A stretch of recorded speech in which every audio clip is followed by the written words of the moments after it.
merci de votre présence. Donc le pôle éco-conception, vous connaissez tous, hein, notre vocation c'est donc d'accompagner les entreprises, principalement les PME, donc dans l'intégration de l'environnement, dans la conception des produits et des services.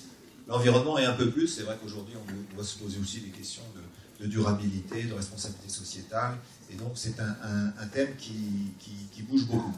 Et donc on a tous les 2 ans ce colloque qui vise à faire le point, à réunir nos réseaux. Donc on travaille étroitement avec un certain nombre de ce qu'on appelle des centres relais, des partenaires qui vont déployer les outils développés par le pôle au plus près des entreprises, pour aller dans les entreprises, donc les chambres de commerce, et à cet égard on est étroitement lié effectivement au réseau notamment des chambres de commerce. On aura l'occasion avec les représentants d'en parler tout à l'heure. Le thème que nous avons envisagé cette année, c'est donc l'innovation et donc les modèles d'affaires. Il y a une étude avait été menée sous l'égide du pôle sur le retour économique de l'éco-conception, qui a montré qu'effectivement l'éco-conception était soit neutre dans certains cas en termes économiques, soit apportait des avantages. Mais là où les avantages économiques sont les plus flagrants, c'est quand il y a aussi innovation de produits.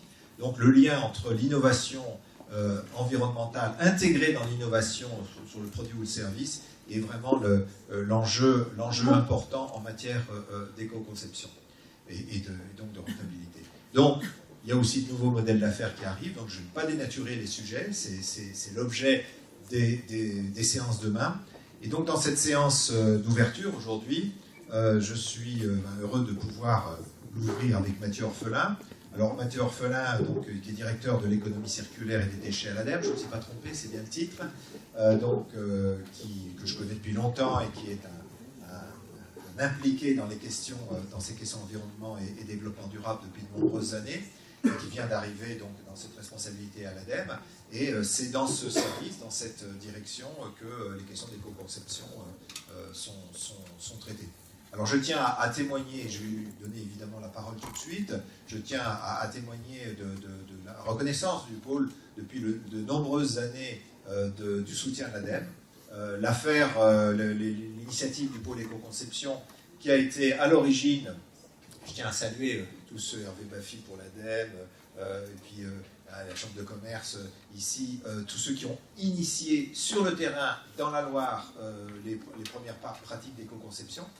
Et petit à petit, ces pratiques et ces activités se sont étendues, et donc au niveau national, et donc quand on est passé du niveau régional local avec l'ADEME régionale au niveau national avec l'ADEME nationale, il y a eu toute une expansion, et dans laquelle l'ADEME nous a suivis à toutes les étapes, et on arrive là à l'étape internationale qui est aussi devant nous. Donc je tiens vraiment à remercier l'ADEME de son engagement pratique, précis, efficace sur de nombreuses années pour le pôle